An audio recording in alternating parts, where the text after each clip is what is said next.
मध्य प्रदेश के सीएम मोहन यादव ने गढ़वा में भाजपा प्रत्याशी सत्येंद्र नाथ तिवारी के पक्ष में चुनावी सभा को गढ़वा के रमकंडा में संबोधित किया।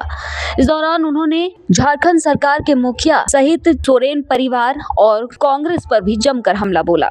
उन्होंने कहा कि पाप का घड़ा जब भरता है तो उसका नाश होता ही है। इसके साथ ही उन्होंने कहा, देश में 500 वर्ष बाद राम राज्य आया है, लेकिन यहाँ की चुनाव में जीत के बाद कृष्ण के भी दर्शन होंगे और कृष्ण राज भी आएगा। ये किसी पार्टी ने नहीं दिया। जोरदार अभिनंदन करो नरेंद्र मोदी जी का और भारतीय जनता पार्टी के राष्ट्रीय अध्यक्ष जी का। श्रीमान जी माननीय मोदी जी जो कहते हैं सबका साथ सबका विकास, ये केवल बोलने से नहीं होगा, करके दिखाने वाला होना चाहिए। और करके दिखाने वाले का 56 इंच का सीना चाहिए। 56 इंच का सीना, इतना दम होना चाहिए कि हाँ आइए आज राज्य के सीएम बनिए। इसलिए मेरी जवाबदारी और बढ़ जाती है।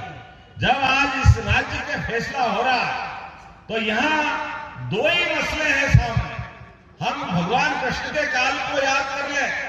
उस कृष्ण के काल में भी, भगवान कृष्ण के काल में भी कंस ने कितने अत्याचार किए थे, क्या क्या नहीं किया था भगवान कृष्ण के काल में।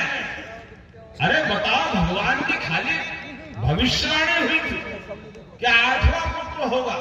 अब 8वां को 1 2 3 4 किसी भी माता बहनों हम सब समाज में देखते हैं, कोई बच्चा एक दिन में तो पैदा नहीं होता है। लेकिन कंस कितना दुष्ट था, उसने 1 नहीं 2 नहीं 3 नहीं 7 भाई बहनों को मारा है, माँ बाप को जेल में डाल दिया। कारण केवल कृष्ण भगवान का जन्म होने वाला और उसकी मौत उससे लिखी हुई है। अरे अपने कर्मों को देख लो, तुम्हारी अपने आप मौत आ जाएगी भाई।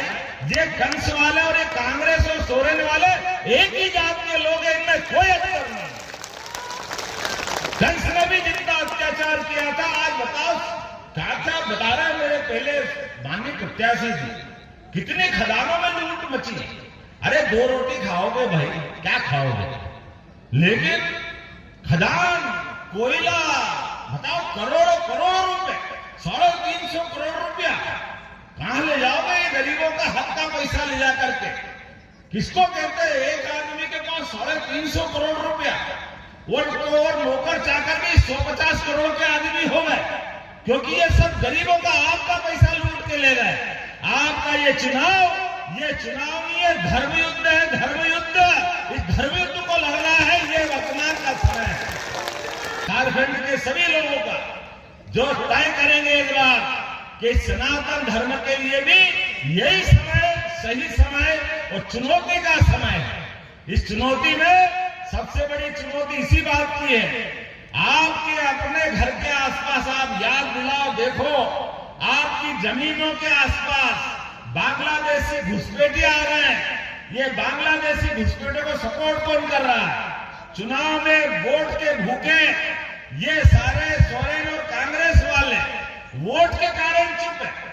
आप बताओ, ये केवल उसी कारण से चुप है कि केवल वोट दे दो और उनको मौका मिल जाए। और ये बांग्लादेशी घुसपैठिए क्या कर रहे हैं?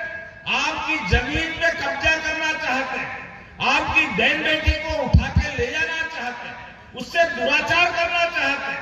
ये आपको अभी हमने देखा बांग्लादेश के अंदर हमारे सभी देवस्थान खतरे में पड़े कि नहीं पड़े? अपने सारे देवस्थानों के ऊपर आक्रमण हुए। हमने किसी का आक्रमण नहीं किया, लेकिन ये लोग जब भी आबादी बढ़ती है, जब भी कब्जा करने आते हैं, तो ये करते क्या है? ये एक ही काम करेंगे, ये हमारी चोटी, हमारी बेटी और मंदिर की पूजा इसके विरोधी है, इसके खिलाफ ये चुनाव में हमको लड़ने की जरूरत है।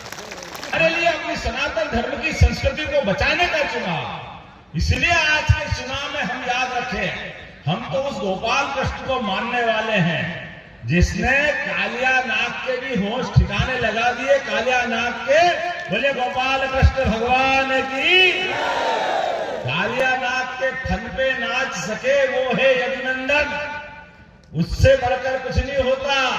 और अपने स्वाभिमान के लिए, अपने समाज के लिए, प्रकृति और भूमि और भूखंड और गोवर्धन नाथ के लिए जिसने संघर्ष में इंद्र से भी लड़ाई ली, इंद्र की अकल ठिकाने का काम भी अगर किसी ने किया है तो गोवर्धन पर्वतधारी गोपाल कृष्ण ने ही किया है।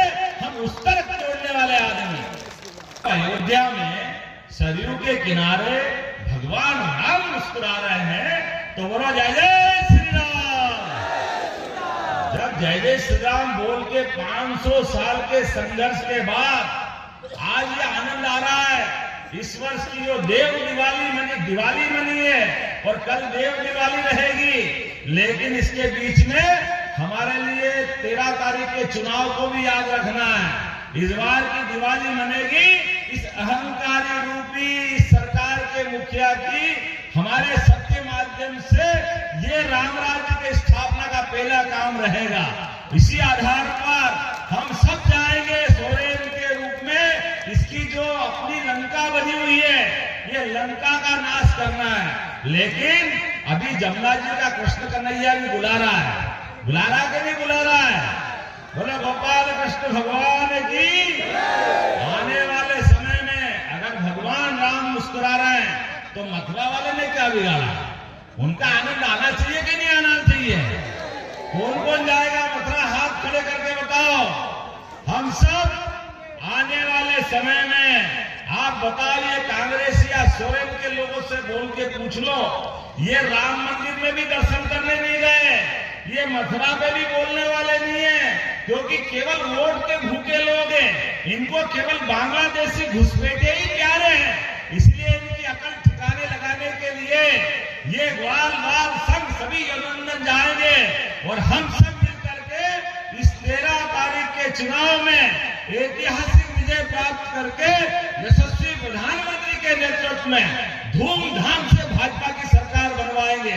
बोलो सब तैयार है? तो अपने